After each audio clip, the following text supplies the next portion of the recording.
Mes chers compatriotes, ils pensent...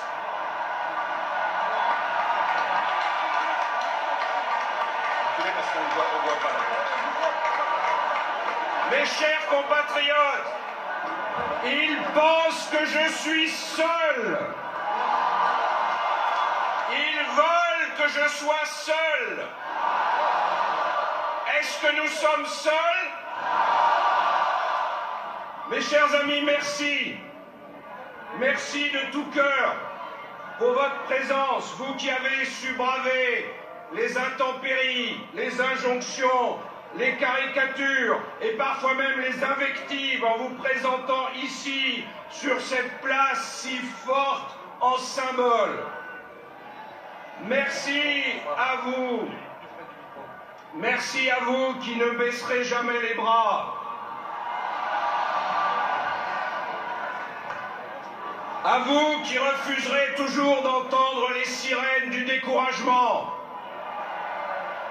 Vous êtes une certaine idée de la France. Cette idée éternelle est plus grande que moi. Elle est plus grande même que cette élection.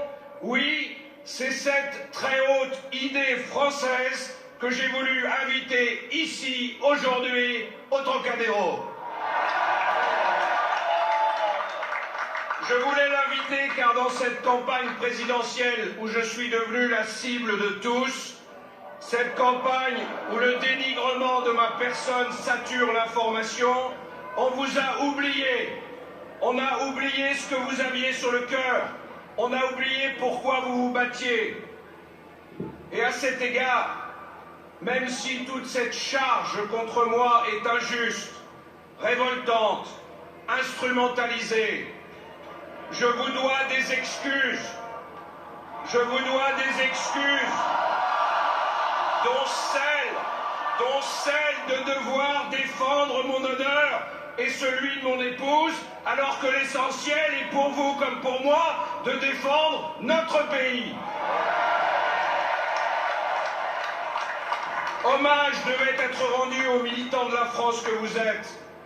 Vous êtes la France qui vient de loin, héritier d'un passé toujours présent. Vous êtes la France des paysans, la France des cathédrales, la France des châteaux et des sans-culottes, la France qui a brillé et qui continue de briller dans les arts, les sciences, les technologies, la France qui oppose aux terroristes et aux tyrans sa force morale et sa force militaire.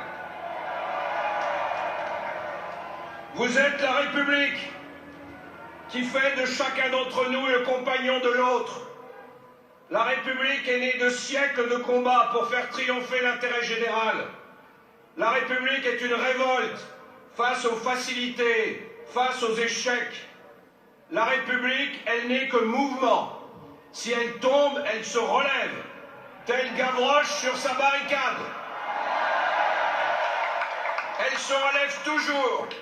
Et c'est la faute à Voltaire, c'est la faute à Rousseau, c'est aussi pour nous la faute à Victor Hugo, à Clémenceau et aux héros de 20 ans de la Résistance. Vivre, c'est ne pas se résigner, écrivait Camus. Sans cesse dans son histoire, la France a cru au mouvement. Jamais elle n'a fait bon ménage avec le statu quo et avec les arrangements à la petite semaine. Ce que le général de Gaulle qualifiait en son temps de petite soupe sur son petit feu dans sa petite marmite. Oui, vous êtes libre. Et avec vous, je parle de la première valeur de notre devise, la liberté. Et j'en parle pour les courageux, que le système décourage, pour les intrépides qu'il étouffe, pour les audacieux qu'il suspecte. Bref, ceux pour qui la liberté est une opportunité de prendre leur destin à pleine main. Et celui, mes amis, qui la prend, s'engage pour réussir sa vie et pour prouver qu'il existe en lui une flamme. Et de fil en aiguille, de flamme en flamme, c'est tout un peuple qui se redresse et qui retrouve le goût du bonheur. Oui.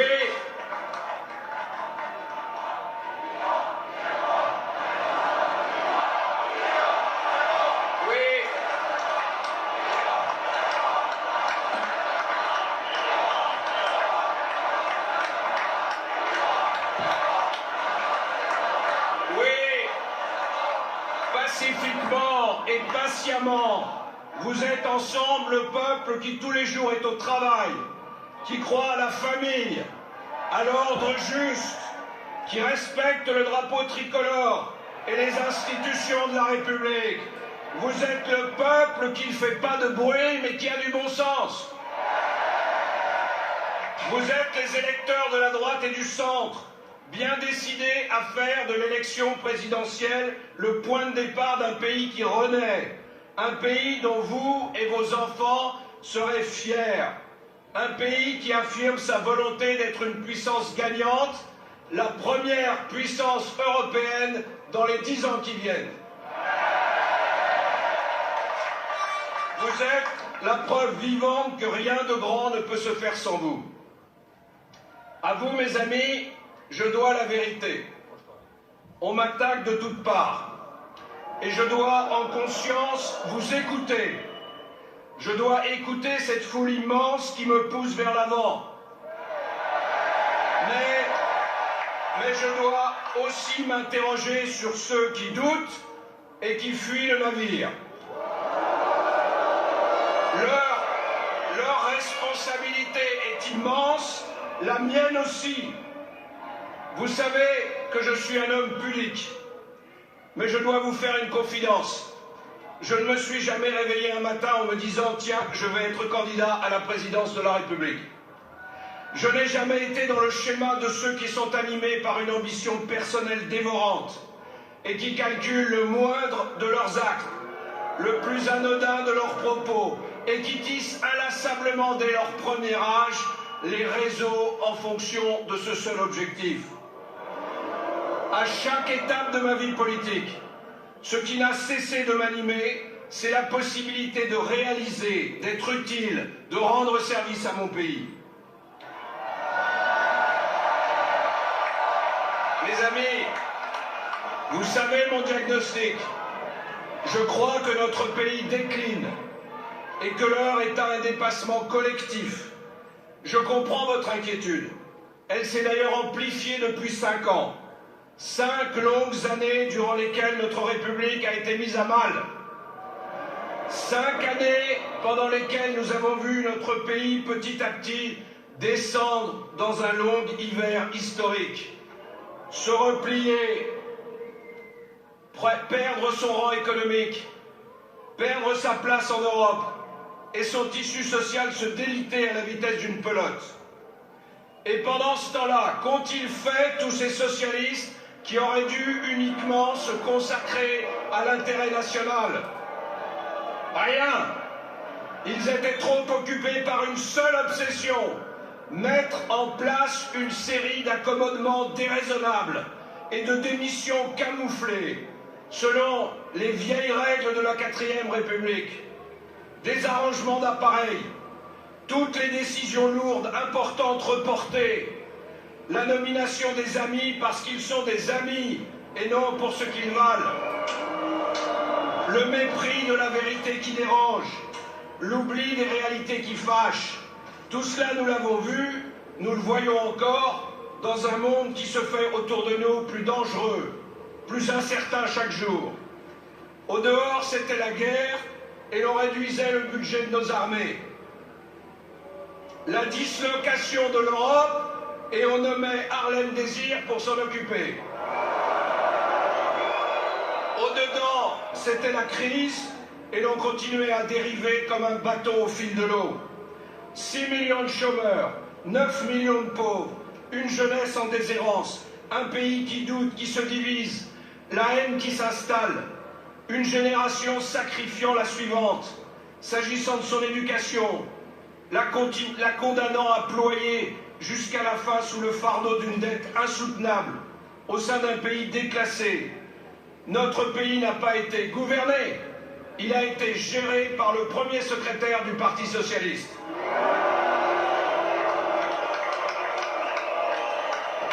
Dès le début, le hollandisme a montré son vrai visage, ses synthèses impossibles, cette alternance d'attentisme et d'activisme poussif et brouillon, cette crainte constante d'affirmer clairement un cap, préférant caboter le long de l'actualité.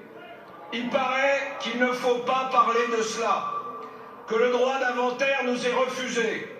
Une élection chasse l'autre.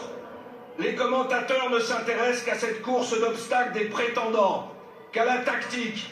C'est un mauvais feuilleton. Et dans ce récit effarant, la France a comme disparu, et les Français aussi. Or moi, c'est de la France et des Français que j'ai voulu et que je voudrais toujours me soucier. Et je crois que les millions de voix qui se sont portées sur moi à la primaire veulent dire simplement ceci: nous autres Français n'en pouvons plus de vos calculs, de vos carrières et de vos histoires.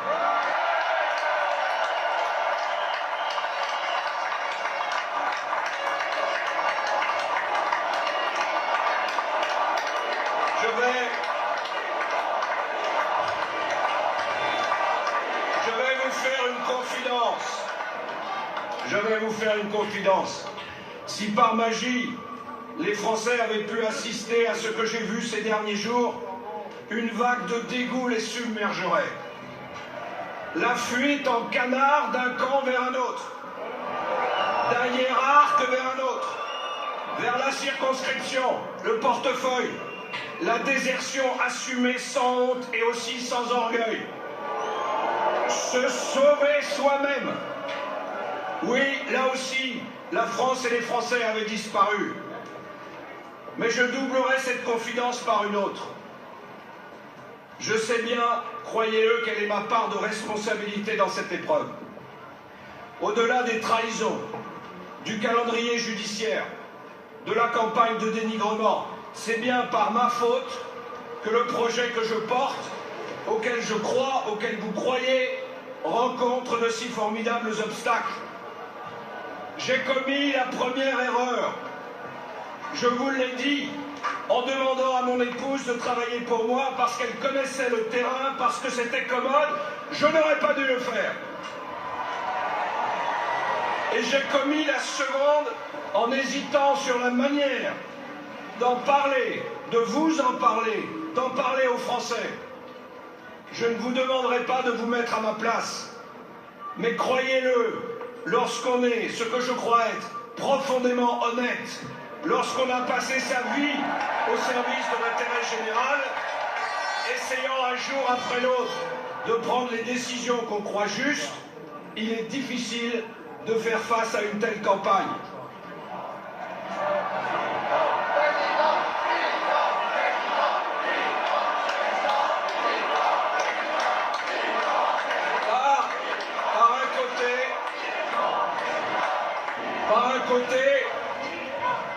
Par le désir de moralité que cette campagne comporte, elle vous paraît juste.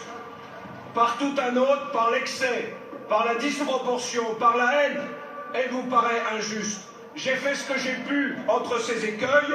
Je me suis souvent raffermi en me disant que le jour où je serai reconnu comme innocent par une justice dont je ne désespère pas, quelles qu'aient été mes réserves sur ces premiers actes, mes accusateurs trop rapides auraient honte à leur tour.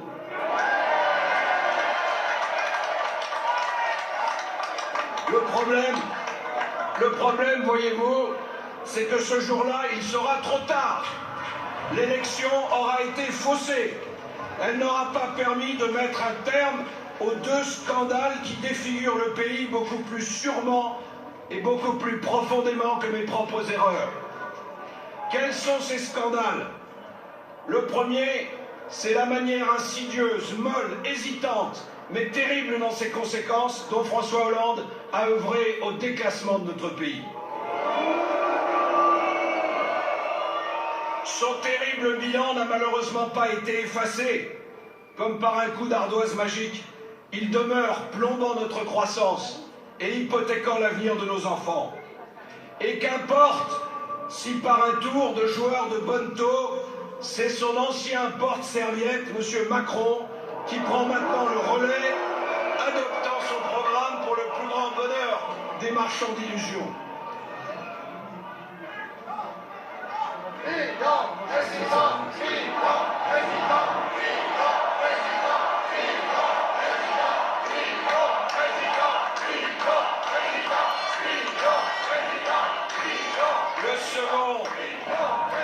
Le second scandale, c'est celui de tous nos concurrents qui, indifférents à toutes les réalités économiques, ignorant tous les défis du monde, n'hésitent pas à promettre 32 heures, le retour du franc, l'augmentation des dépenses publiques et qu'importe la faillite. Ce qui se passe actuellement donnerait presque à croire que nous sommes dans une comédie. Si durant ces 5 années ne s'était pas dressé un terrible danger auquel la France n'a jamais été confrontée depuis des décennies, je veux parler du totalitarisme islamique. Toulouse, Charlie, l'hypercachère, le Bataclan, les terrasses parisiennes, Nice. Nous sommes en état d'urgence, mais en écouter certains, il est urgent de ne pas en faire état. Moi j'en parle, et j'en parle fort. Contrairement à ceux qui temporisent et qui hésitent, je suis, face au totalitarisme islamique, d'une détermination totale.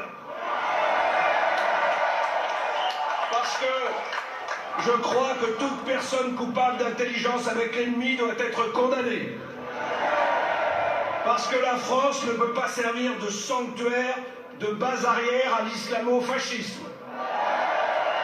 Parce qu'il faut extirper de notre corps social cette tumeur qu'est l'antisémitisme.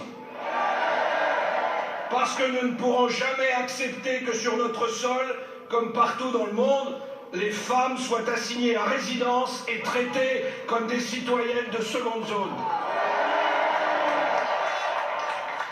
À cette inquiétude légitime s'est ajoutée la colère envers cette chasse à l'homme qui me vise et qui, au-delà de ma seule personne, cherche à briser la droite, à lui voler son vote. Je ne parle pas seulement pour moi, je parle parce que la démocratie vous appartient, à vous qui êtes ici. Mais mes amis, vous ne devez pas céder.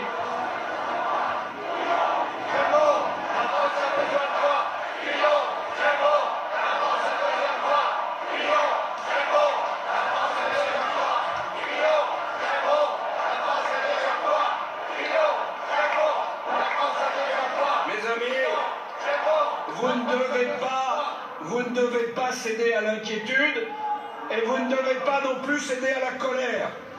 Vous devez les transformer en une formidable énergie pour célébrer et chérir cette France que nous aimons par-dessus tout. Le meilleur service que nous puissions rendre à notre pays, mais aussi au monde, c'est de nous engager résolument dans la voie du redressement, c'est de restaurer la cohésion nationale et l'autorité de l'État. Dans cette affaire éminemment politique, le véritable et le seul débat oppose donc d'un côté ceux qui tiennent la nation pour un simple marchepied à leurs ambitions et de l'autre ceux qui s'en font une certaine idée. Je veux vous faire partager ce sentiment trop souvent caché, parfois moqué, un sentiment qui pourtant devrait tous nous habiter ici et partout dans notre beau pays. Je veux parler de la fierté. À l'heure où certains histrions parlent de crimes contre l'humanité, je veux rappeler que la France est avant tout un pays de liberté, que les Français ont répandu dans le monde l'esprit des Lumières et que dans les pires heures de son histoire, la France a toujours su retrouver les voies exemplaires du courage et de la réconciliation. Alors, ne nous laissons pas berner par ces modernes gourous qui sont revenus de tout sans être allés nulle part. Ne nous laissons pas berner par les prophètes de la décadence qui prévoient la fin de notre monde quand en réalité c'est du leur qu'il s'agit. Pendant ces années où j'ai préparé ma candidature, j'ai sillonné le pays à votre rencontre. Et j'ai vu des hommes et des femmes qui n'acceptaient pas de se voir dilués dans une mondialisation sans visage et vide de sens. j'ai rencontré d'innombrables compatriotes qui se sentent français et comme tels prêts à relever tous les défis qui se présentent à nous. La France, mes amis, est belle dans ses innovations. Dans leur tour d'ivoire, les commentateurs tournent en rond autour des mêmes constats négatifs, des mêmes renoncements, du même pessimisme, fascinés par la critique et le besoin de détruire et de salir.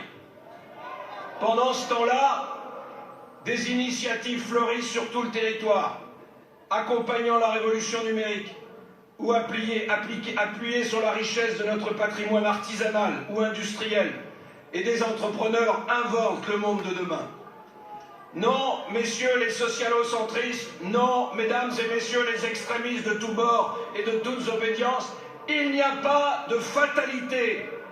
La France compte parmi ses citoyens des milliers et des milliers d'entrepreneurs, d'inventeurs, de volontaires pour entrer dans une nouvelle résistance. Car résister, c'est aussi résister à l'envie de dire à quoi bon. Je sais, mes amis, que nous sommes là ensemble pour affirmer haut et fort notre conviction qu'un monde meilleur est à construire pour nos enfants, pour les générations à venir. Être fier d'être français, être fier de la France. Voilà le programme qui doit vous mobiliser et vers lequel vous devez tendre sans relâche. Oui, l'entreprise doit pouvoir libérer ses forces, se sortir de la peur d'être laminée par la mondialisation, étranglée par la réglementation privée de dialogue. À Nîmes, comme à Lille, à Strasbourg, comme à Rennes, à Paris ou à Toulouse, mais aussi partout dans les bourgs et les villages, il faut redonner l'envie de créer, l'envie d'être un acteur du redressement, chacun dans son rôle. C'est pour moi un point essentiel de cette élection.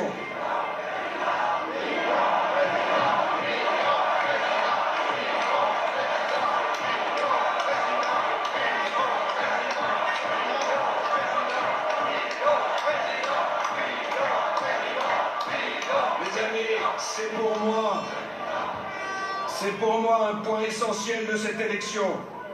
Faire en sorte que les clivages absurdes soient dépassés, pour que revienne notre sentiment d'appartenance à un pays unique, où chacun est libre avec ses envies, son besoin de se retrouver avec sa communauté, de protéger sa famille, mais aussi où chacun a conscience d'appartenir à une communauté nationale, c'est-à-dire à un tout qui s'appelle la France. Un pays dont nous sommes légataires et que nous laisserons à nos enfants avec la même exigence et le même respect que ceux qui nous ont précédés lui ont témoigné. Mes chers amis, la fierté, c'est un bien précieux. C'est un moteur pour la France.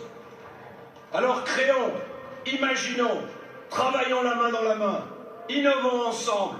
Faisons de la France un pays leader en Europe, une zone de développement et d'harmonie qui fasse de chacun de ses citoyens un porte-parole dont la fierté sera la plus belle des cartes de visite.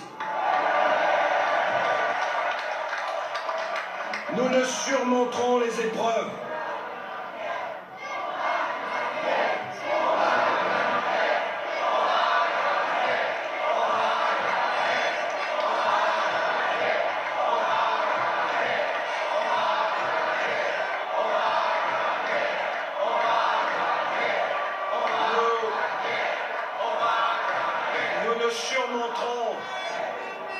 Nous ne surmonterons les épreuves qu'à la condition de nous hisser à la hauteur des enjeux et non pas en nous égarant dans des affrontements dérisoires. L'heure est au dépassement. Les plus grandes victoires ne sont pas seulement arrachées à l'adversité, elles le sont aussi sur nous-mêmes. Notre pays a toutes les qualités pour se reprendre et pour surprendre le monde, à condition que nous ouvrions en grand les portes de la liberté.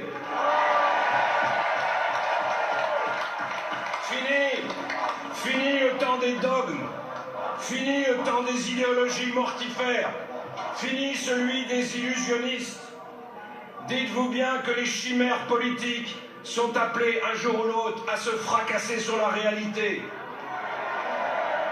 Il ne faut jamais désespérer de la France, parce qu'il ne faut jamais désespérer, je le sais, des Français. La France se réveillera, la France se redressera. Et c'est animé par cette conviction qui est aussi la vôtre que je veux à présent m'adresser avec vous aux responsables politiques de la droite et du centre. Mon examen de conscience, je l'ai fait. Et croyez-le, je ne souhaite à personne d'avoir à le faire dans de telles circonstances. Aux hommes et aux femmes politiques de mon camp, je dirai à présent ceci. Il vous revient maintenant de faire le vôtre d'examen de conscience.